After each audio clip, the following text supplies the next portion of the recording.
Inondations, mouvements de terrain, feux de forêt, tempêtes, nous sommes tous vulnérables face aux risques naturels.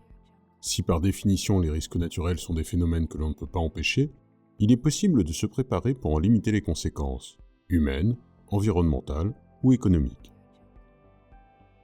Alors quelle est la politique globale de prévention des risques en France et quelles actions sont mises en place sur les territoires?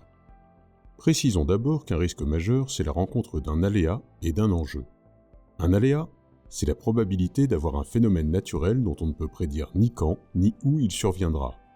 Un enjeu, c'est la présence de personnes, d'habitations ou de routes par exemple, à l'endroit où le phénomène naturel va avoir lieu. Pour limiter les conséquences des risques majeurs, l'État mène une politique de prévention des risques qui se décline dans les territoires de la façon suivante. Améliorer les connaissances. L'État et les collectivités mènent des études et des recherches sur les risques. Ensemble, ils mènent des travaux pour mieux les connaître et les prévenir. Partager les connaissances.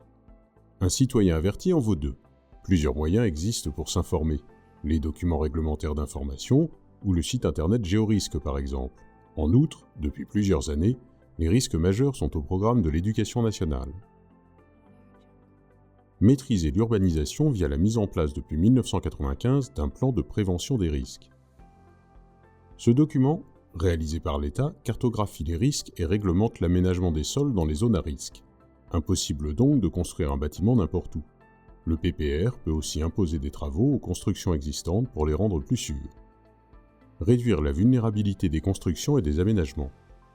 On peut par exemple, pour les bâtiments, les rendre moins vulnérables en les construisant au-dessus des plus hautes eaux. Pour les digues, faire des travaux de sécurisation pour réduire le risque de rupture ou de défaillance. Anticiper les crises. La meilleure manière de limiter les conséquences d'un risque naturel, c'est bien entendu de les anticiper. État, communes, établissements scolaires élaborent des plans de gestion de crise pour ne pas être surpris, comme le plan Orsec ou le plan communal de sauvegarde. Organiser la surveillance et l'alerte. C'est une autre manière d'anticiper. Des dispositifs de surveillance sont mis en place pour évaluer et prévenir du niveau d'un aléa. Vigicru pour les inondations ou Météo France pour les phénomènes météorologiques.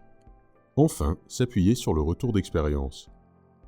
C'est prendre en compte ce qui a fonctionné ou pas lors des crises précédentes pour améliorer les connaissances et préparer les évolutions législatives futures. C'est aussi procéder au retour à la normale en indemnisant les sinistrés.